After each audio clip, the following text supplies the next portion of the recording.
E eu vou falar um pouco sobre isso hoje. Nós estamos...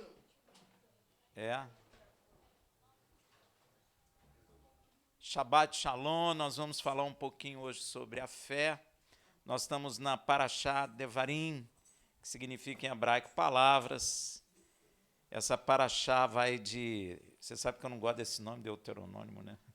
Devarim, 1:1 a 3:22.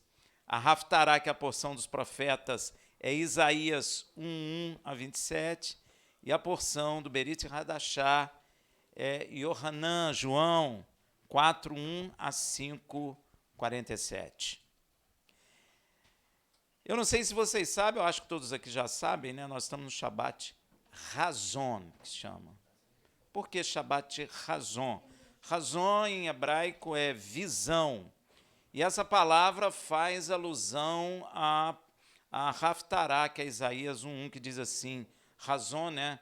A visão de Isaías, filho de Amós, que ele teve a respeito de Judá e Jerusalém, nos dias de Uzias, Jotão, Acás e Ezequias de Judá. É por causa disso que é chamado Shabbat Razon. E no 9º dia desse mês de Shavuot, existe, eu acho que todos já estão cientes, né, o jejum em Israel de lamento por causa da destruição do templo sagrado em Jerusalém. Vocês sabem disso? Hoje, inclusive, esses dias tem um jejum. Talvez as pessoas que estão acostumadas, vamos por assim dizer, com cristianismo, né, não dão muita importância para o templo, mas o templo, em toda a palavra de Deus, tem uma importância, vamos por assim dizer, central, até a respeito dos acontecimentos finais. Amém? E para Israel, obviamente, é uma dor muito grande quando o templo foi jogado no chão pela primeira vez e pela segunda vez, logo depois de Yeshua HaMashiach. O fato do templo ter sido jogado, derrubado, a razão é só porque Israel quebrou o pacto. Amém? Se Israel não tivesse quebrado o pacto com Deus, teria reconhecido Yeshua e hoje nós teríamos outra natureza para o louvor da glória de Deus. Mas Israel quebrou o pacto e Deus prometeu que se Israel quebrasse o pacto, ele jogaria aquela casa no chão. E foi assim que ocorreu e nós estamos ainda vivendo um período ainda que esse templo não foi reconstruído, mas você já percebe em Israel um movimento, um desejo de reconstrução do templo. Rafael, isso vai acontecer? Vai. É bíblico, não é? O templo será reconstruído, tá bom? E hoje é um momento de muita tristeza, realmente, né? Porque imagina, aonde você ouvia os louvores de Sião, aonde você sentia a presença do Deus vivo, de repente não tem mais, como é que você se sentiria? Não é? Israel ficou o quê? Desolado. E para mais, né? Porque foi expulso da terra. Então, nem perto do templo podia chegar. Eu não sei se vocês já viram um filme antigo. Não é filme, não, é uma filmagem antiga, não é? Uma filmagem antiga que mostra Israel chegando na terra de Canaã, seus soldados largando as armas, tirando o capacete, pegando Torá, pegando livro de oração e indo no Muro das Lamentações depois de 2000 anos. Isso, para mim, toca muito o meu coração quando eu vejo aquelas filmagens. Israel voltou para Canaã. Isso é uma vitória para a igreja, apesar da igreja não compreender isso. Porque Yeshua falou, quando a figueira florescer, a figueira já floresceu. Amém? Isso é tremendo, porque Deus não mente, a palavra de Deus, tudo se cumpre, não é verdade? E nós vamos ver também, não sei se é a nossa geração que verá, mas o templo será reconstruído. Amém? Glória a Deus. Ah, Rafael, tem coisas que vão acontecer no templo? Tem, no final dos tempos tem, com certeza. Você sabe que teve um rapaz aqui de uma congregação esses dias, e ele ficou muito interessado. E você sabe que ele não sabia nem direito que Jesus era judeu, gente? Pois é, e você sabe, eu até falei com o Nenel, ele falou, poxa, Jesus era judeu, não é? Eu falei, é verdade. Olha que coisa, e está na igreja desde pequeno. Pois é, mas isso é grave, não é? É muito grave. É grave. Para ele é como se fosse uma descoberta. E isso... Hã? Pois é. Então, mas isso é um fator grave, né, gente? Porque as pessoas que estão dentro da igreja e não sabem nem da verdade. Se a Bíblia está dizendo conhecereis a verdade vos libertará, por isso está cheio de pessoas sem libertação, que não sabem nem que Jesus era um judeu. Era, não é? Não é? Pois é, isso é uma coisa muito grave. Apesar dele ter um coração muito aberto, ficar muito interessado, me perguntou muita coisa, mas, de qualquer forma, eu fiquei espantado na hora que ele falou. Falei, ué, você não sabia disso? Pois é. A gente pensa que todo mundo sabe, não sabe não, tá bom? Então, nessa paraxá nós iniciamos no 5º livro da Torá, né?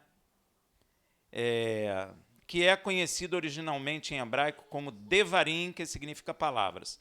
Por que é palavra? Porque o próprio livro fala isso, né? Geralmente o nome das paraxás são tirados dos textos bíblicos, não é?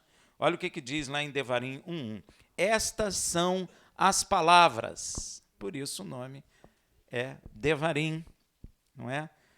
Essas são as palavras que Moshe falou a todo Israel, além do Jordão, no deserto, na Arabá, defronte de Suf, entre Parã, Tofel, Labã, Hazerote e Tisaave. Amém?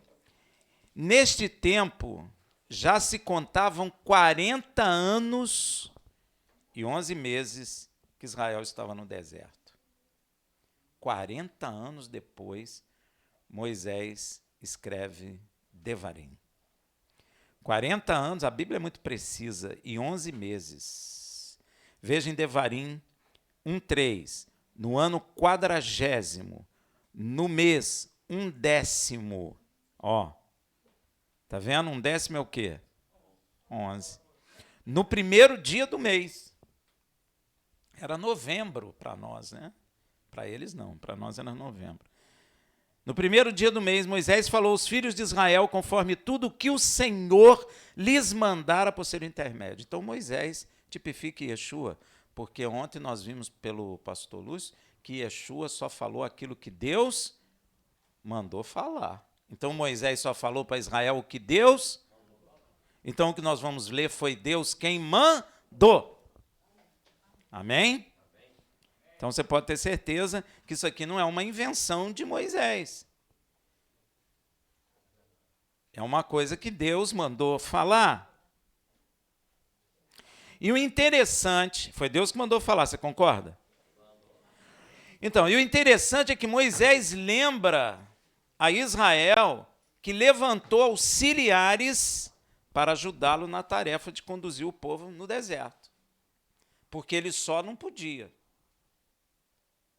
Por isso que eu acho interessante as igrejas agora de um pastor só, né? É muito estranho, porque Moisés viu que isso não dá certo, não é? Ele viu, e ele lembra que ele levantou pessoas para que pudessem ajudar ele. Ah, mas Rafael levantou assim, apontou e levantou? Não, dirigido pelo Espírito de Deus, não é?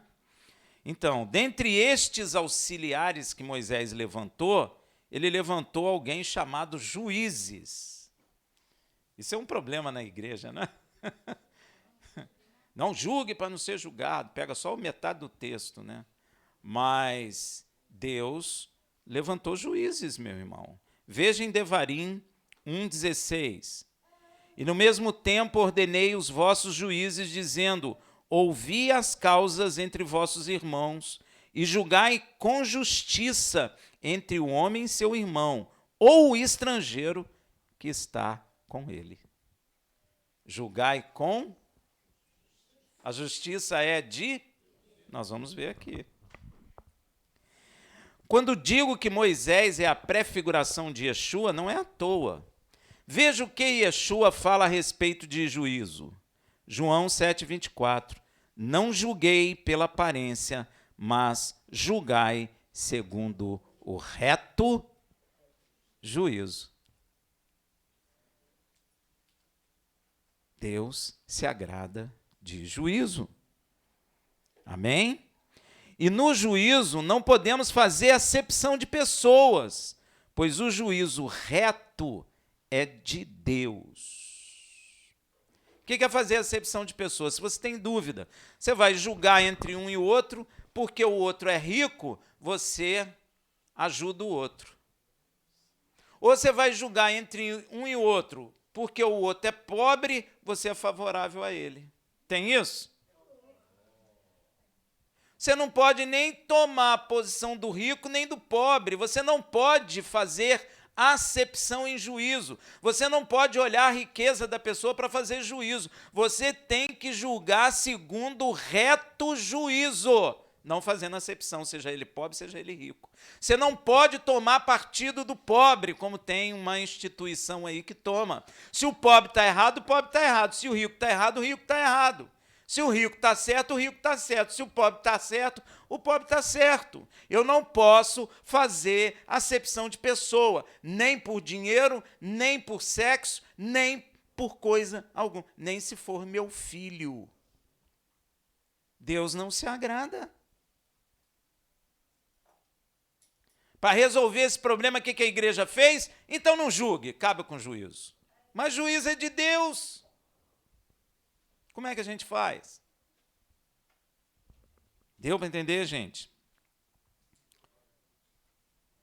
Veja Devarim 17, não farei acepção de pessoa em juízo. De um mesmo modo ouvirei o pequeno e o grande. Gente, a gente precisa amadurecer muito. Se nós tivermos algo para julgar aqui, a gente não pode julgar porque é amigo, porque é irmão, porque é parente, porque tem dízimo alto, porque tem dízimo pequeno. A gente não pode fazer isso. A gente tem que fazer de forma justa, como Deus quer, como Deus é, não é?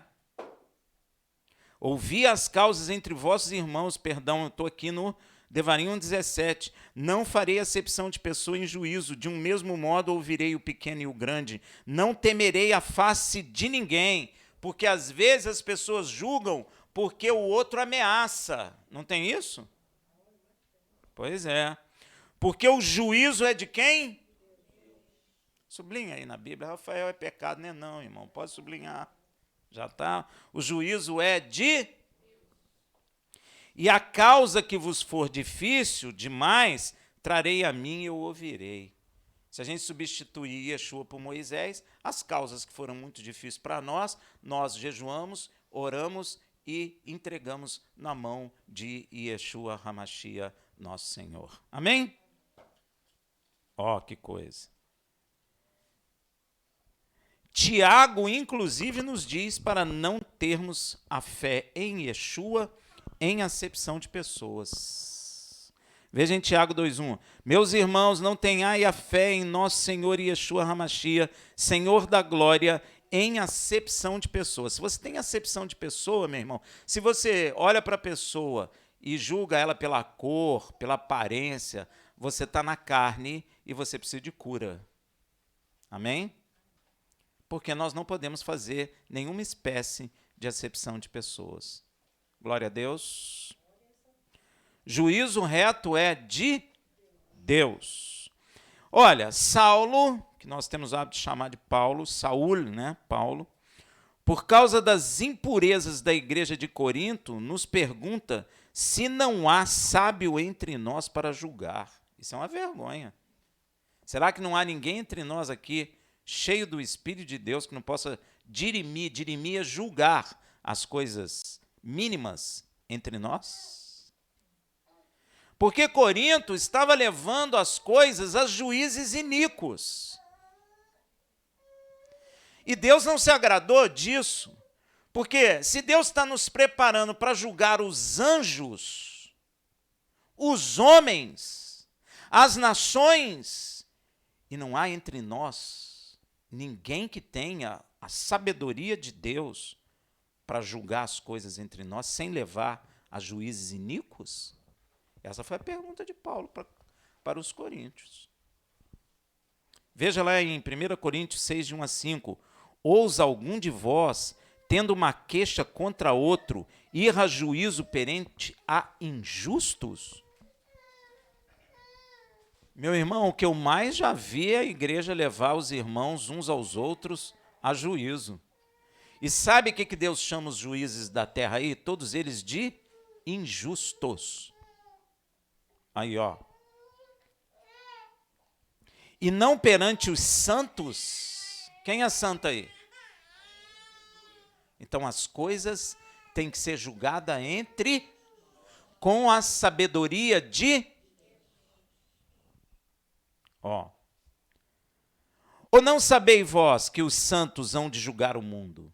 Meu irmão, você está sendo preparado para julgar o mundo. Ah, eu não quero julgar não, então pede para o Senhor não te salvar. Ué, eu já ouvi gente, eu não gosto disso, então não pede para o Senhor, não me salva não, Senhor, que eu não quero julgar. Porque Deus está nos preparando para julgar o mundo. Julgar o mundo significa o quê? Julgar nações, julgar homens e até anjos. Olha aí, ó. Ora, se o mundo há de ser julgado por vós, sois porventura indigno de julgar as coisas mínimas? Isso é a chamada para a responsabilidade da igreja, meu irmão. Como eu escuto aí nos púlpitos, o diabo deve gostar, né? Não julgue para não ser julgado. Fica só nisso. Aí o pecado se alastra e ninguém faz nada. Ninguém tem culpa. Só que todos têm culpa, porque o Senhor compara a igreja como um corpo. E se um dedo dói, todo o corpo sofre. Então não pensa você que você está livre, não, você não está. Ó, não sabeis vós que havemos de julgar os anjos? Quem já viu Satanás aqui? Em visão. Ó. Pois é. Ele é terrível. Mas nós vamos estar diante dele e vamos julgar ele e as suas hostes. E ele sabe disso. Quanto mais as coisas pertencentes a essa vida. Se nós vamos julgar os anjos, então as coisas dessa vida é que nós temos que julgar. Então, se tiver de negócio em juízo pertencente a esta vida, olha aí, ó, constituís como juízes deles os que são de menos estimas na igreja. Ó, o que ele está falando? Que você não pode colocar pessoas para julgar crianças na fé. Você não pode, tem que ser pessoas maduras, com sabedoria de Deus, para fazer justiça e juízo justo para a glória de Deus. Olha o que ele fala, para vos envergonhar o digo, é para vergonha de vocês que eu estou dizendo isso. Será que não há entre vós sequer um sábio que possa julgar entre seus irmãos? É para vergonha. Se não tem ninguém aqui que possa julgar entre nós, é vergonha. É para nossa vergonha. Eu fico imaginando, quando eu estava até lendo esse texto, eu fiquei imaginando, meu Deus, como que alastrou na tua igreja. Não julgue para não ser julgado. E todo mundo diz, amém. O outro fala, ó, não julgue porque você tem um dedo apontado e 4 para você. Inventam um monte de bobagem. Enquanto o Senhor está mandando julgar. Quando Yeshua fala não julgue para não ser julgado, ele está dizendo que com a medida que eu julgar, eu serei julgado. O que ele quer dizer? Para mim não julgar se eu estiver em pecado, para mim não julgar se eu for neófito. Se eu for neófito, se eu estiver em pecado, não faça. Agora, se eu estiver em santidade, ele está perguntando, não tem nenhum santo entre vós. Quando eu leio isso, eu acabo pensando, nós temos que amadurecer muito, né? Muita coisa, meu Deus, muita coisa. Meu irmão, nós temos que chegar ao ponto de poder julgar as coisas entre nós. Nós somos um povo, nós temos juízo perfeito, Nós temos estatutos, mandamentos, preceitos perfeitos, dados por Deus. E nós temos que julgar segundo a vontade de Deus. Saulo, inclusive, com sabedoria de Deus, julgou. Ele julgou um pecado lá em Coríntios. E ele foi severo. Você quer ver a severidade dele? 1 Coríntios 5, de 3 a 5. Eu, na verdade, ainda que ausente no corpo, ele nem estava em Coríntios, mas presente no espírito, mas estava em espírito. Já julguei. Ele não falou, vou julgar. Ele já havia julgado. Já julguei, como se estivesse presente, aquele que cometeu este ultraje, em nome de nosso Senhor Yeshua, congregado, vós e meu espírito. Ele não aliviou o povo de Corinto. Colocou também no meio. Eu julguei com vocês. Vocês são responsáveis também. Eu sou e vocês são. Eu e vós, unidos no Espírito. Em nome de quem? De Yeshua. Congregados vós e meu Espírito, pelo poder do Senhor Yeshua, seja entregue a Satanás para a destruição da carne. O que é isso? Morte, para que morra. Vocês não estão acostumados a ouvir isso não, né, meu irmão? Mas está escrito. Essa palavra espírito aí não está correta não, viu, gente? É para que a alma seja salva no dia do Senhor Yeshua. Você nota que espírito não é salvo. O espírito volta para Deus que o deu. O que Deus quer salvar era a alma do homem. Amém? Então, Paulo sabe muito bem, e ele já julgou. Ele está falando que ele morra, para que, quem sabe, ele seja salvo, a sua alma seja resgatada. Estamos acostumados a ouvir isso? Não estamos. Moisés também lembra aquela nova geração, porque Moisés está diante de uma nova geração, gente. Era a geração que vai entrar na terra de Canaã. Mas Moisés, ele lembra essa nova geração a incredulidade de seus pais, que os levou a morrer no deserto.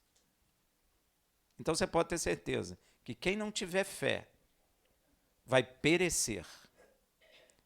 Lembra do exército egípcio? Por que o exército egípcio pereceu? Hein? Porque não havia fé neles. Olha lá, Hebreus 6:11, vamos lá, para você ver, meu irmão. Para você entender a razão pela qual o exército egípcio naufragou.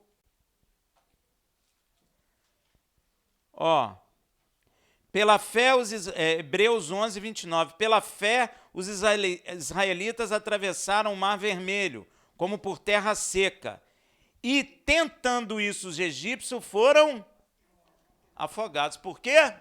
Não tinha fé neles.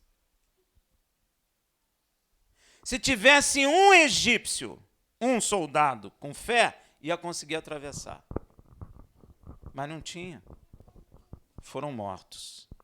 Sem fé, vai morrer. A verdade é essa. Então, Moisés lembra essa geração nova de que é necessário ter fé. Veja Devarim 1:19-21. A gente, às vezes, olha para a igreja, as pessoas ficam tristes porque não conseguiram isso, não conseguiram aquilo. Mas Deus está falando para você crer. Senão você vai naufragar. Olha lá, Devarim 1:19-21. Então partimos de Horebe e caminhamos por todo aquele grande e terrível deserto que viste, pelo caminho das montanhas dos amorreus, como o Senhor nosso Deus nos ordenara. E chegamos a Cádiz Barneia. Então eu vos disse, chegados sois às montanhas dos amorreus, que o Senhor nosso Deus nos dá. Eis aqui o Senhor teu Deus tem posto esta terra diante de ti. Sobe, apodera-te dela, como te falou o Senhor Deus de teus pais. Não temas e não te assustes. Pergunta é, Deus mandou olhar? Deus mandou o quê? Vai possuir, apoderar, subir. Foi isso que ele mandou. Mas o povo teve uma ideia brilhante. Meu irmão, ideia brilhante é terrível. Não tenha ideia brilhante para ajudar Deus. O povo teve, sabe que ideia eles tiveram? Gente, acho melhor a gente espiar a terra primeiro. Deus não mandou espiar. Deus não mandou espiar, meu irmão. Faz o que Deus mandou. Se Deus mandar você pular, pula. Rafael, mas pular não faz sentido. Não interessa, pula, cara, porque Deus sabe o que Ele quer fazer quando você pular. Porque as coisas de Deus, elas não são a lógica humana, elas não estão dentro da lógica humana.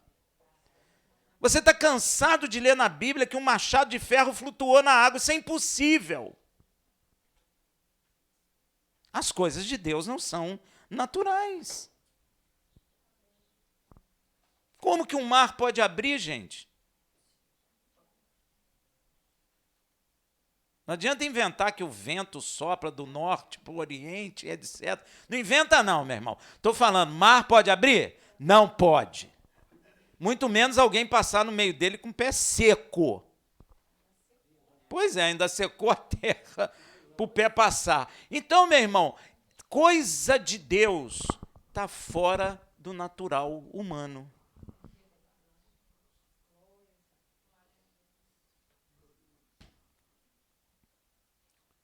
Então você precisa de crer. Essa ideia não foi boa e ela tem uma razão por não ser boa. Eu vou mostrar a vocês. Vamos lá em Devarim 1:22. Muita gente pensa que foi Deus que mandou espiar a terra. Não foi Deus. Deus precisa mandar alguém espiar a terra, gente? Ó, Moisés vai falar aqui, Devarim 1:22. Então todos vós vos chegaste a mim e disseste, mandemos homens adiante de nós, para que nos espiem a terra e de volta nos ensine o caminho pelo qual devemos subir e as cidades a que devemos ir. Ó, a ideia aí, ó.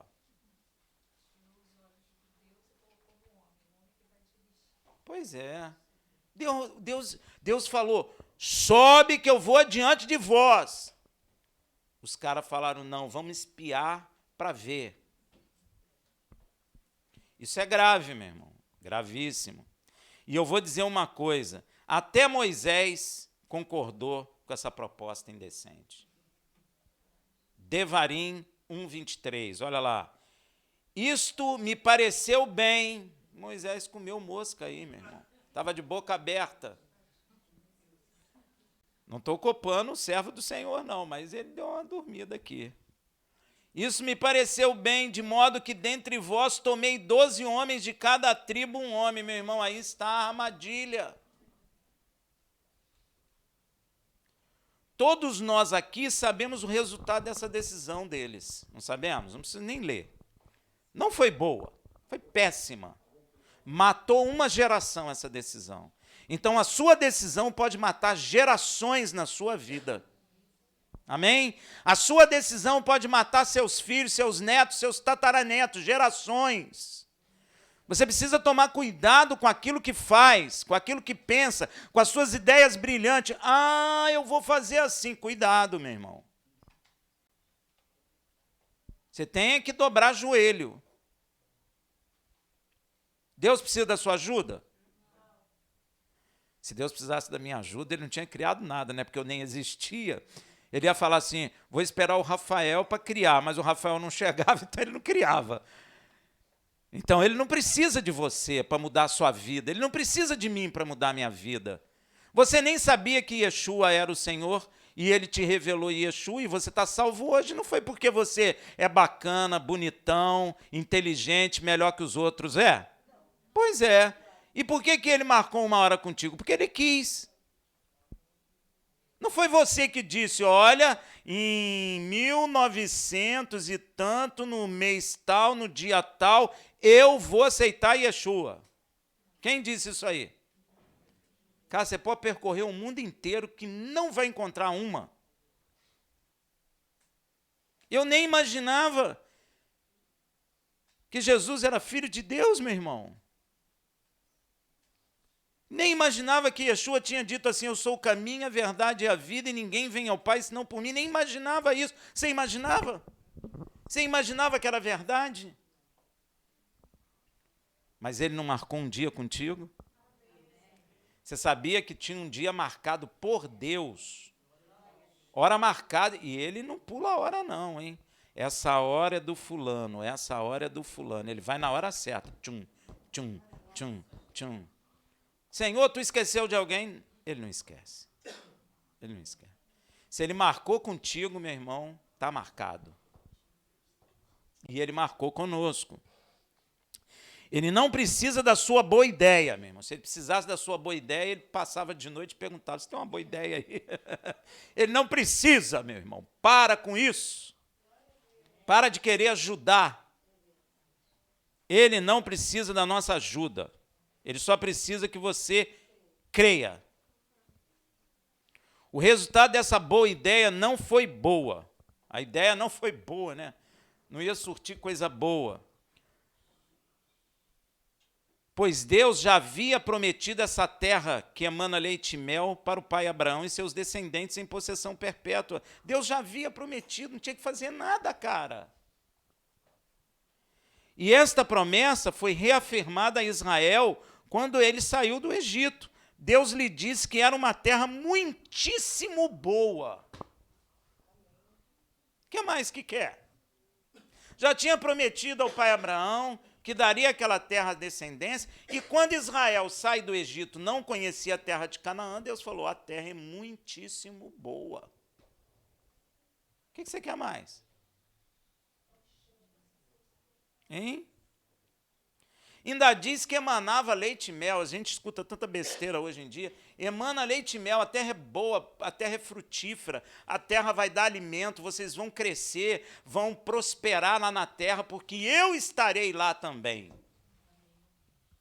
Êxodo 3,17, e tenho dito, far-vos-ei subir da aflição do Egito para a terra dos cananeus, Eteu, Amorreu, Perizeu, Eveu, Jebuseu, para uma terra que emana leite e mel.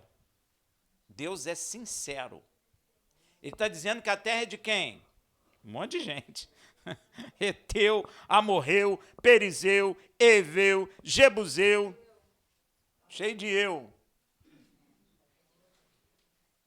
Mas ele está dizendo, a terra emana leite e mel. Ele não mentiu. Ele falou para Israel, antes de Israel sair, Israel, eu estou levando vocês para a terra do Jebuseu, do eu, tem um monte de do eu lá. Mas emana leite e mel aquela terra.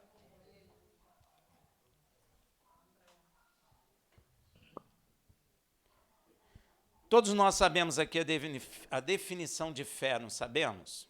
Fala aí.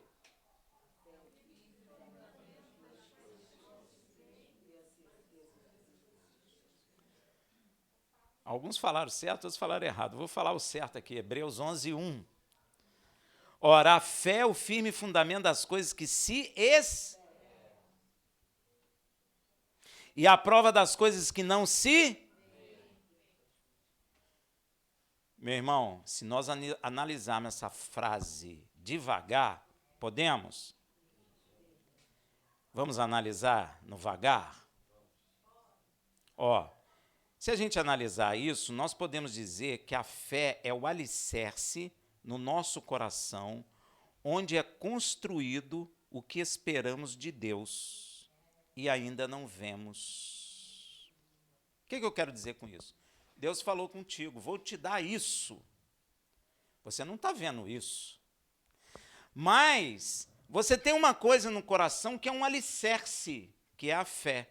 Para você edificar sobre ela a promessa que Deus te deu, para que você tenha a esperança de receber mesmo ainda não vendo. Deu para entender? Ou complicou? Então, a fé é o alicerce no nosso coração, onde construímos o que esperamos de Deus e ainda não vemos. E, se construímos nossa esperança sobre o alicerce fé em nosso coração, confirmamos que o que ainda não vemos e esperamos de Deus já existe. Deu para entender? Você vai ver por quê. É por isso que Yeshua diz uma coisa interessantíssima quando ele ordenou que a figueira se secasse. Lembra que Yeshua ficou zangado com a figueira? Falou, não gere mais fruto de ti. E ela secou. Lembra disso? Ele fala uma coisa interessante, não é? E Pedro prestou atenção. Pedro ficou ligado. Está ligado? Pedro ficou ligado. Pedro comenta com Yeshua em Marcos 11, 21 a 24. Então Pedro, lembrando-se, disse-lhe, olha, mestre, secou-se a figueira que tu amaldiçoaste. Ele estava ligado. Os outros não falaram nada, mas ele viu. Está tudo seco. Respondeu-lhe Yeshua, tende fé em Deus. Quer que eu repita? Tende fé em Deus. Olha o que ele diz. Em verdade vos digo que qualquer que disser a este monte, ergue-te, lança-te no mar, e não duvidar em seu coração, mas crê que se fará aquilo que diz, assim lhe será feito. Por isso vos digo que tudo que pedirde em oração, crede que o tende recebido, tê-lo-eis. Gente, isso é muito sério. Você sabe o que ele está dizendo aqui? Quer que eu traduza? Ele está dizendo o seguinte, meu irmão. Se eu crer, se eu edificar sobre a fé no meu coração a esperança de obter algo que eu pedi ao Pai, eu terei. Responsabilidade sua agora. É contigo mesmo. Yeshua falou isso, ele só não disse é contigo mesmo, mas ele meio que falou, o problema está em vocês. Se você tiver fé e edificar a esperança de receber sobre a fé dentro do seu coração, você recebe. Porque Yeshua está falando, tem gente que fala assim, gente, é monte de problema. Ele não está falando de monte de problema, ele está falando de monte de verdade mesmo, morro, monte. Tá bom? Ergue-te e lança-te no mar e não duvidar aonde? Você tem essa ousadia?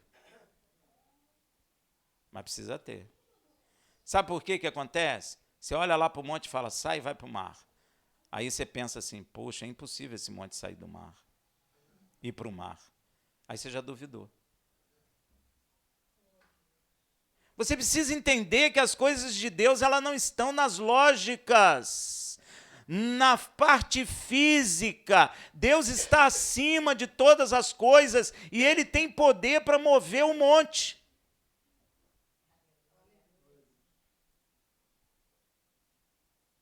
Rafael, mas nunca aconteceu comigo, porque você nunca creu. Porque o dia que você crê, acontece. Sabe por quê? Deus falou assim para Jeremias, Jeremias, existe alguma coisa possível para mim? O que Jeremias falou? Certamente não, Senhor.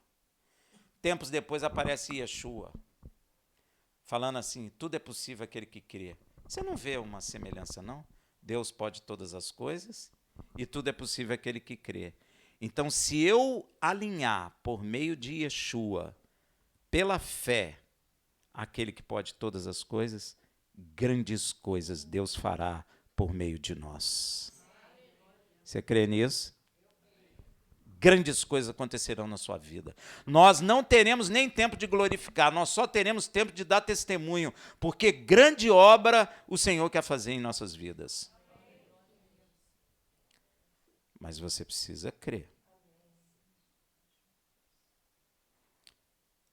Vou repetir o que é a definição de fé que a gente analisou aqui, só para você guardar. Podemos dizer que a fé é o alicerce no nosso coração, onde construímos o que esperamos de Deus e ainda não vemos. E se construímos nossa esperança sobre o alicerce fé em nosso coração, confirmamos que o que ainda não vemos e esperamos de Deus já existe.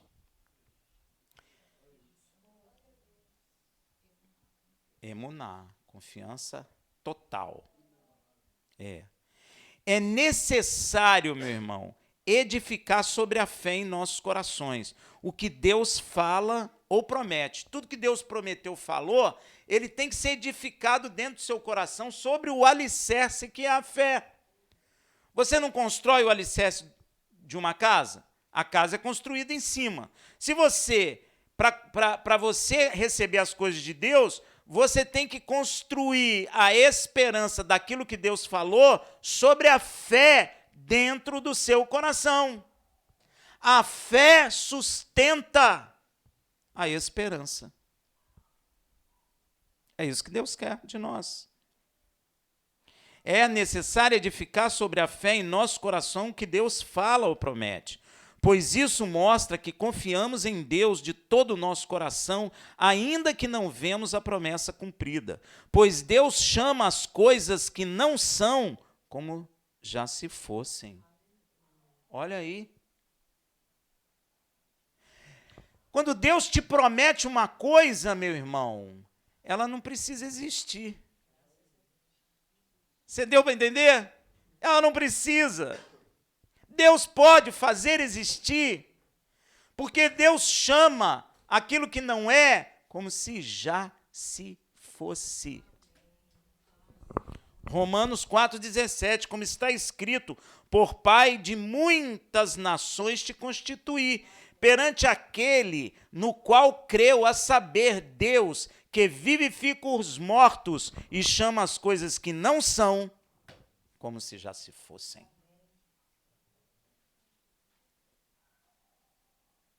Deus não precisa da ajuda de Israel, Deus não precisa da ajuda sua, Deus não precisa da ajuda de ninguém. Deus quer que você edifique na fé dentro de você a esperança de que Ele te guarda, te sustenta e te dará tudo o que você precisa para o louvor da glória dEle. É isso que Ele quer. Ele não quer a tua ajuda. Tem um caso interessante de Pedro e Yeshua, não é? Que Pedro, valentão, falou, pô, Yeshua, aonde tu fores eu irei. Estou preparado até para morrer por ti. Tchan, tchan, tchan. Tinha até música na hora. Tchan, tchan, tchan, tchan. E Yeshua virou para ele e jogou um balde de água gelada. Né? Hoje mesmo, antes que o galo cante, tu me negará 3 vezes. Aí em João aparece lá Jesus, tu me ama, Pedro, tu me ama. O pessoal fala que isso é amor filial. Amor. Jesus não falou em grego não, viu, meu irmão? Jesus falou em hebraico com Pedro, ou aramaico no máximo, mas grego nunca. E dentro do aramaico e do hebraico não tem diferenciação de ahavá, de amor, né? Então isso é loucura.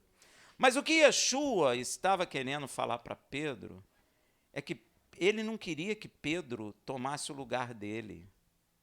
Pedro, se tu me amas, cuida das minhas ovelhinhas. Sabe o que ele está falando? Se tu me amas, você não precisava tomar meu lugar, você não pode tomar meu lugar. Eu não estava querendo que você me protegesse ali, não, Pedro. Eu não preciso da sua ajuda, Pedro. Mas se você me ama, Pedro, aí sim, cuida das minhas ovelhinhas, trabalha no meu reino, Pedro. É isso que ele está dizendo. Porque ele não precisa da minha ajuda. Ele não precisou da minha ajuda para que eu fosse salvo. Ele não precisa da sua ajuda para que você seja salvo, meu irmão. E nós, às vezes, achamos e fazemos como se precisasse.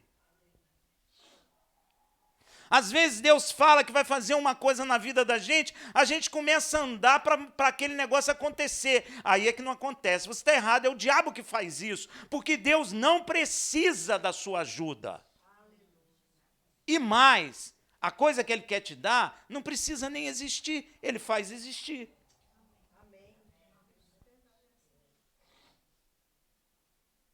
Eu não quero ficar dando testemunho da minha vida, mas com relação à minha esposa, eu não tinha onde encontrar aquela moça que eu vi, eu nunca tinha visto aquela moça. Eu não tinha nem como ajudar a Deus, tinha? Não tinha, porque eu tinha visto aquela moça na visão, mas como é que eu encontro ela? Hein? Estado do Rio é pequeno, né? Como é que eu encontro ela? Se eu tivesse procurando até hoje, eu não teria encontrado. E eu já deveria estar lá no norte do Brasil para ver se encontrar. E não ia encontrar. Porque Deus não precisa da minha ajuda. E mais, Deus falou comigo assim, ela não está pronta. Ela ainda não era uma serva dele, quando ele me falou. Mas isso para Deus não é problema. Porque no momento certo, ele faz existir. Eu fui numa congregação uma vez, gente, aquilo parece até brincadeira, mas é verdade. Ficavam vários profetas lá na frente, aí terminava. Aí o profeta, eu estou vendo uma geladeira, Deus está dando uma geladeira. Aí o pessoal ficava ali, não, é meu, eu que preciso. Assim mesmo, gente. Eu falava, não acredito, gente. Isso é um fato. Você acha que Deus é assim, gente? E demônio. Aquela geração de Israel que saiu do Egito derrubou a edificação da esperança, da promessa de Deus da terra que emana leite e mel em seus corações. Sabe por quê?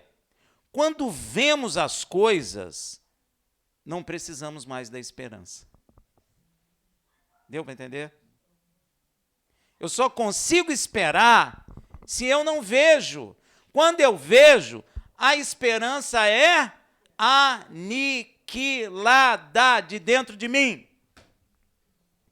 Por isso está escrito que a fé vai acabar. Porque o dia que eu estiver glorificado no reino de Deus, eu preciso de fé. Preciso de esperança. Deus está nos ensinando, meu irmão. A esperança só pode ser tirada do meu coração quando Deus trouxer aquilo. Se a esperança sair do meu coração porque eu vi, é ruim. Porque Deus ainda não me deu. Deu para entender? Por que espiar foi ruim? Deus já tinha dado a terra? Não, a posse não. A promessa, sim. A esperança estava no coração de Israel. Mas quando Israel foi ver,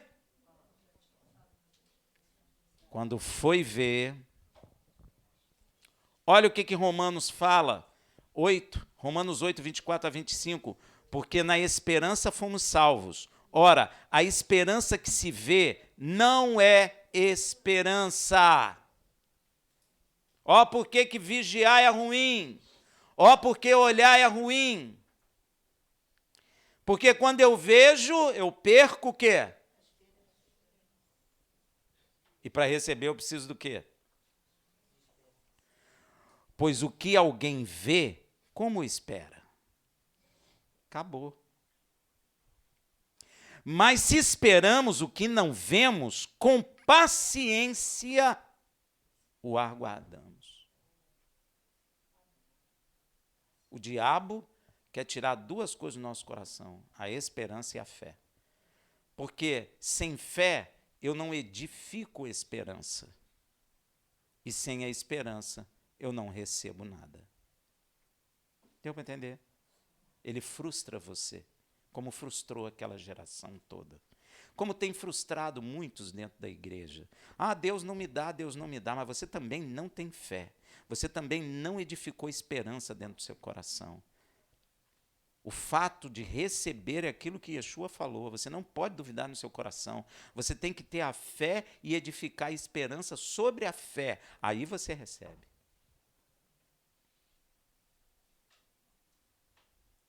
Aquela geração destruiu a esperança da promessa de Deus de receber a terra que emana leite e mel, que foi edificada sobre a fé em seus corações em todo o caminho do Egito a Canaã. Você acha o que Deus fez com Israel de Egito a Canaã? Fez o quê?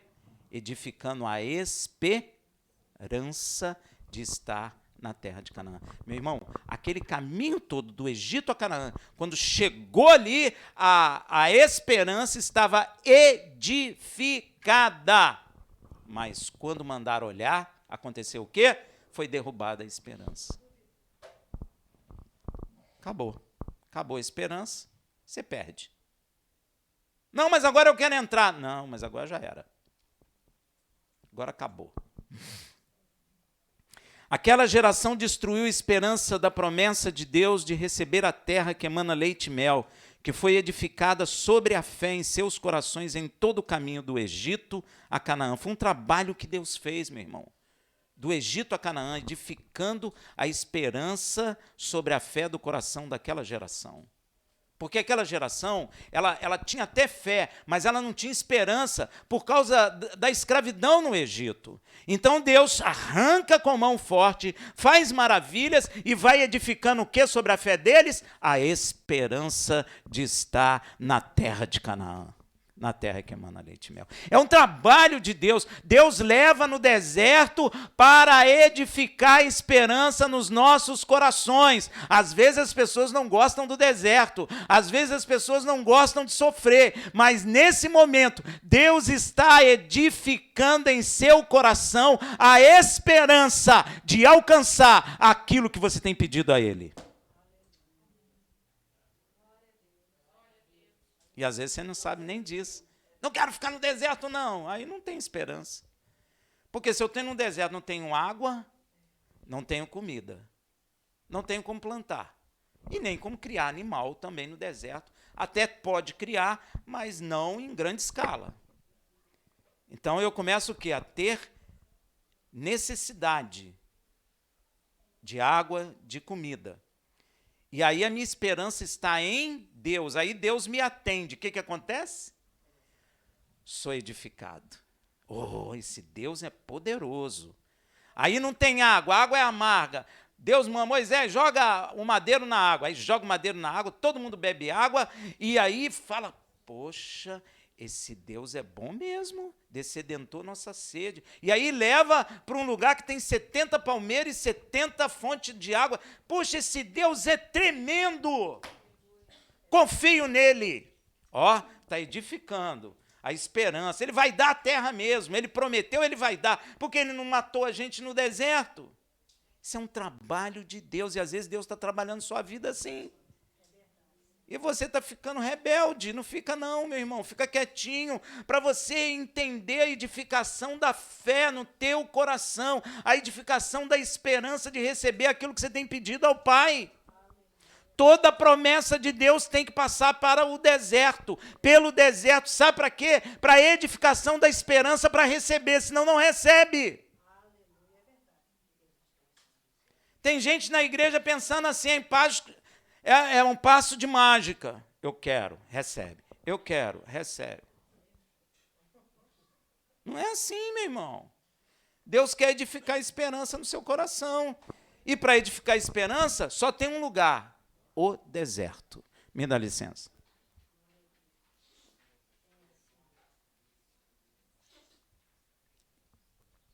Só no deserto a sua esperança será edificada. Não é? Então, aquela geração, meu irmão, destruiu essa esperança que Deus edificou durante todo o caminho, não é? Do Egito a Canaã. Pois quiseram ver. Meu irmão, quando quer ver, já era. Olha o que está escrito em Romanos. Ora, a esperança que se vê não é esperança. Se você viu, acabou. Eles perderam a esperança e, com isso, a fé é morta. Não vale para nada. Tá bom? Quando Deus faz uma promessa, aquilo que ele prometeu, às vezes ainda nem existe. A terra que emana leite e mel estava lá, mas era já propícia para tomar a posse? Tinha povos lá dentro. E Deus colocou aquela geração ali diante dele, da terra. Olha que coisa. Quando eles espiaram a terra, eles acabaram vendo duas coisas. Eles acabaram vendo duas coisas opostas. Uma confirmando que o fruto da terra era bom, como Deus falou. Veja em Devarim 1:25. Tomaram do fruto da terra nas mãos e nola trouxeram, e nos informaram, dizendo, boa é a terra que nos dá o Senhor nosso Deus. Uma coisa está correta. Oh, que legal, Deus é verdadeiro, ele não mentiu, não. Mas só que quando a gente olha, a gente vê coisas opostas. E a outra coisa que eles viram é oposta, é a impossibilidade de Israel assumir a terra. Veja em Devarim 1:26, 28. Todavia, o fruto é bom, todavia, vós não quisestes subir, mas fostes rebelde ao mandato do Senhor nosso Deus, e murmuraste nas vossas tendas e dissestes, porquanto o Senhor nos odeia, tirou-nos da terra do Egito para nos entregar nas mãos dos amorreus, a fim de nos destruir, para onde estamos nós subindo.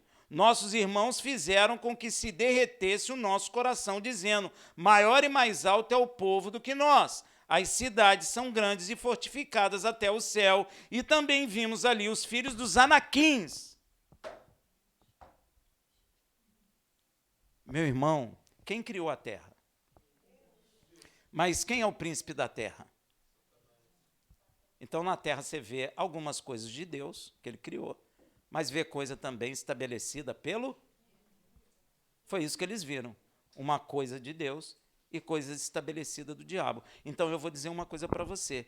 A promessa tinha sido feita, mas ela já estava pronta? Não. Por isso que Deus chama aquilo que não existe como já se... Para Deus transformar aquilo em terra que emana leite e mel, ele teria que estar na frente de Israel, para estabelecer o reino dele ali naquele local. Mas, para que ele fizesse isso, Israel precisava alinhar a esperança com o poder de Deus, por meio de Yeshua HaMashiach. A razão de você ver situações que não concordam com o que você tem pedido é que a terra está amaldiçoada por causa do nosso pecado. Você já viu, o cara planta, o bicho come. É ou não é? O cara planta, a chuva não vem. Ou vem chuva demais. O cara constrói a sua casa, tem uma tempestade, o morro cai, a casa cai. É ou não é? O cara constrói uma carreira linda, belíssima, dá um infarto e morre, e o outro ocupa o lugar dele. Isso é maldição, meu irmão.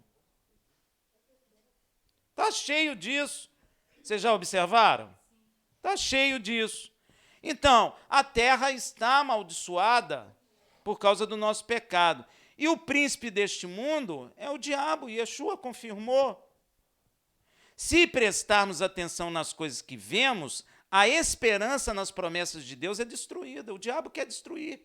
É isso.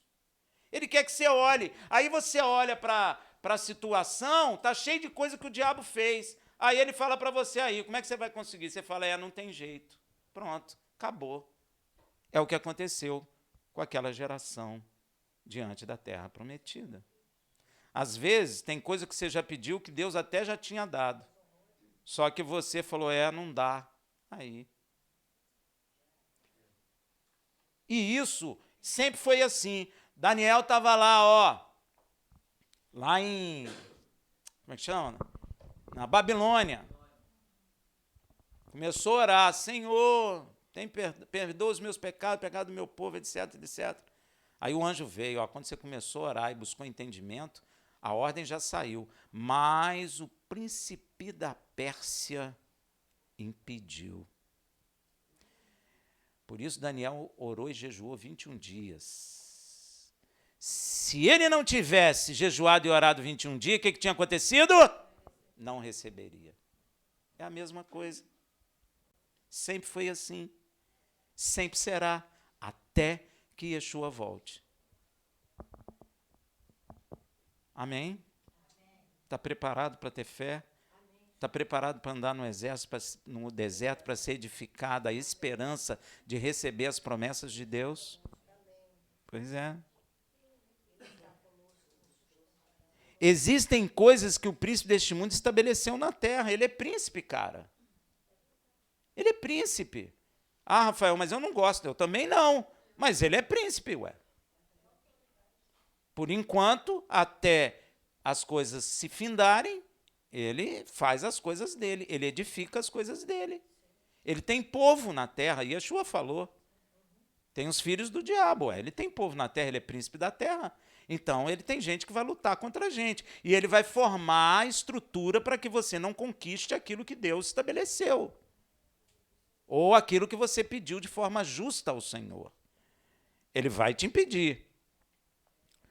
Então, existem coisas que o príncipe deste mundo estabeleceu na terra. Afinal de contas, infelizmente, nós entregamos a autoridade sobre a terra a ele.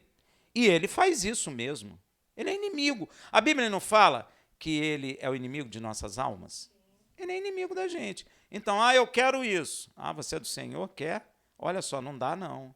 Olha só o que tem aqui. E aí você cai na dele, porque ele é mentiroso mesmo.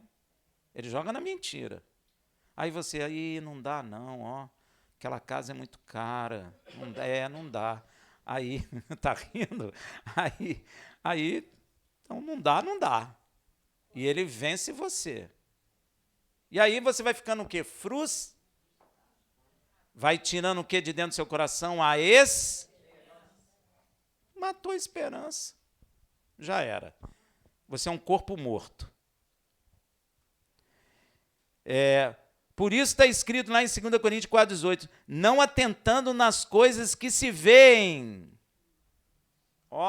Você não pode atentar para as coisas que você está vendo, meu irmão. Mas sim nas que não se veem. Poxa, a Bíblia é tão clara, cara. Não atenta para o que você está vendo. Não atenta para aquilo que está te impedindo. Não atenta para isso. Sabe por quê? As coisas que se veem, elas são passageiras. Olha aí, ó. Porque as coisas que se veem são temporais, enquanto as que não se veem são eternas. Toda a promessa de Deus é eterna. Comereis do fruto dessa terra. Eterno. Rafael, não estou vendo. Não importa, mas eu creio e eu vou comer. Não preciso ver. Eu preciso crer. Olha aí, ó. Pois é. As coisas que se veem são coisas estabelecidas no mundo, e todas elas estão amaldiçoadas. Rafael, mas aquela Ferrari é lindona, mas ela está amaldiçoada, meu irmão. Ela vai envelhecer, você vai jogar lá fora, um dia ela não vai valer nada. Mas a promessa de Deus não enferruja. E a Bíblia diz o seguinte, em toda promessa de Deus tem o seu amém e o seu sim. Toda promessa, toda. Ele prometeu que nós seríamos prósperos. Então nós somos prósperos. Rafael, não comi nem pão ontem. Não importa, meu irmão. Glorifica a Deus, porque Ele vai te abençoar. Porque Ele quer que você creia. Você fica falando para o diabo assim, afirmando que ele botou na sua frente. Eu não comi pão, eu não tenho isso, eu não tenho aquilo. Céus, vida, aquela fumaça preta em cima da sua cabeça. O diabo gosta. Yeshua falou, tudo que pedirde e não duvidar em seu coração, receberei. Você fica igual aquela marmota, não, marmota não, sei lá o que é. A hiena. Ó céus, óbvio, não comi hoje, não tem dinheiro para isso, não tenho isso. O diabo não tem mesmo. Não tem mesmo. De onde você vai tirar esse dinheiro? E você mesmo não tem onde tirar. É um diálogo seu com o diabo. O diabo não tem mesmo, não. Não tem mesmo. É verdade, eu não tenho. Não tem mesmo. Eu não tenho. Não tem. Não tem. Em vez de você botar o joelho no chão e falar, Senhor, em nome de Yeshua, eu te dou graças pelo pão que eu comi, pela água que bebi, pela cama que dormi. Louvado seja o nome do Senhor, porque o Senhor tem me abençoado com toda a sorte de bênção nas regiões celestes, em Yeshua HaMashiach. Ou é assim, ou a gente está derrotado. Pois é, canta Shema aí e fica todo triste, porque a casa custa tanto, né? Ó, não importa quanto custa a casa, importa? Não importa, cara. Não importa, meu irmão. Se Deus quiser dar, Ele dá.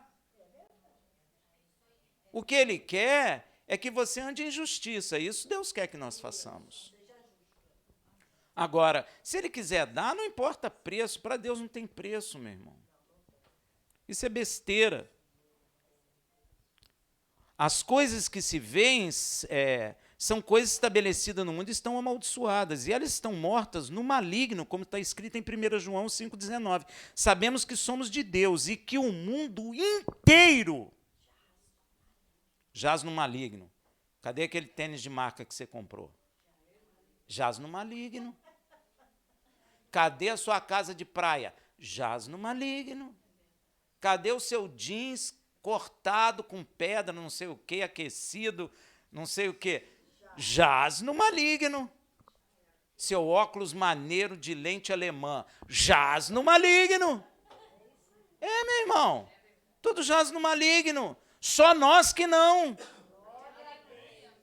O resto, a nossa casa, a nossa comida, o carro novo que você comprou, saiu mitidão, amanhã já está velho, enferrujado, e não vai adiantar nada, você já quer outro, porque tudo jaz no maligno. Está escrito aqui, quer que eu leia de novo? Sabemos que somos de Deus, nós somos de Deus, e que o mundo inteiro jaz no maligno. Tanto é que não são eternas as coisas visíveis. E as promessas de Deus são eternas, porque elas são invisíveis. Por isso, meu irmão, que fala que Abraão é o pai da fé, porque ele creu, mas não viu. Ele viu? Não. Abraão, eu vou dar essa terra para você. Amém, Senhor, eu creio. Mas eu nem tenho filho, Senhor. Fica tranquilos. Passou 13 anos. Mortificou Abraão. Sabe o que é, né? Sabe o que é Abraão está mortificado, gente? Precisa falar, não, né? Abraão está mortificado, não dá nem força que não adiantava. E a esposa nunca teve filho. Era estéril. Mesmo se Abraão mirasse ela, não ia adiantar. Não ia. Mas ele não duvidou daquilo, cara. Gente, se põe no lugar do pai Abraão. Às vezes eu brinco para você entender. Ele não tinha mais capacidade de ter relação sexual. Ele não tinha mais capacidade de reproduzir filhos. A mulher nunca teve. Ele parou de ter. Você acha que é à toa que Deus chegou até o momento em que ele não poderia mais gerar filho? Tipifica Yeshua. Não é pela força da carne, mas pelo poder de Deus. Não é para que ele se glorifique, mas é para que Deus seja glorificado. Deu para entender?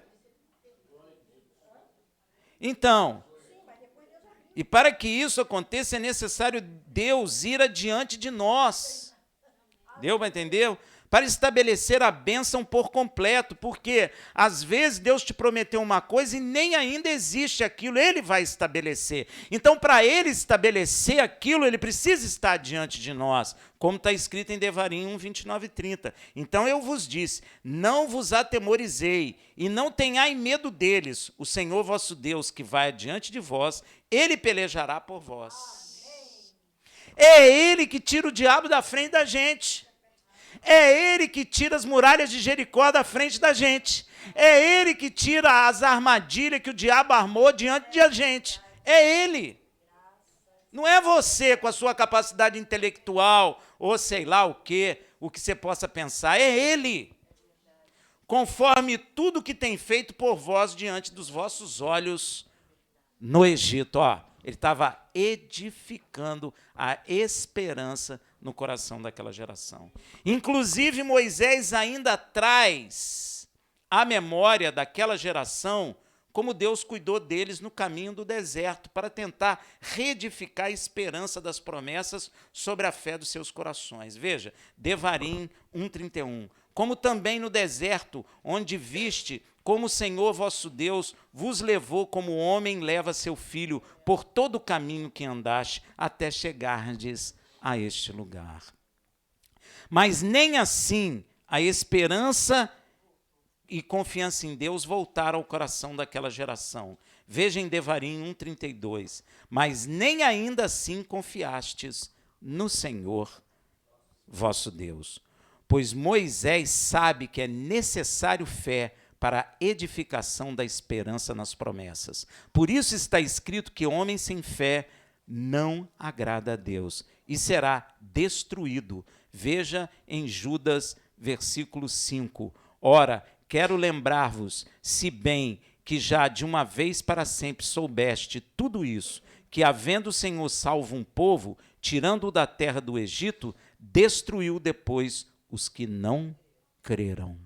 Ó, como também está escrito em Hebreus 3, de 15 a 19, enquanto se diz, hoje, se ouvirdes a sua voz, não endureçai os vossos corações, como na provocação, pois quais os que, tendo ouvido, o provocaram, não foram, porventura, todos os que saíram do Egito por meio de Moisés, e contra quem se indignou por 40 anos? Não foi, porventura, contra os que pecaram, cujos corpos caíram no deserto? E a quem jurou que não entraria no seu descanso, senão aos que foram desobedientes? E vemos que não puderam entrar por causa da incredulidade. Você pensa que eu acabei? Acabei não.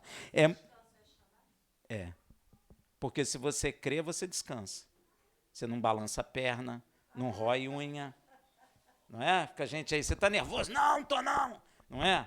Com a perna balançando. Isso é ansiedade, não é? Quando Deus fala aqui em Hebreus, está falando do descanso. Você entra em Shabat. Você entra no descanso. Então, gente, falta um pouquinho aqui, me suporta mais um pouquinho.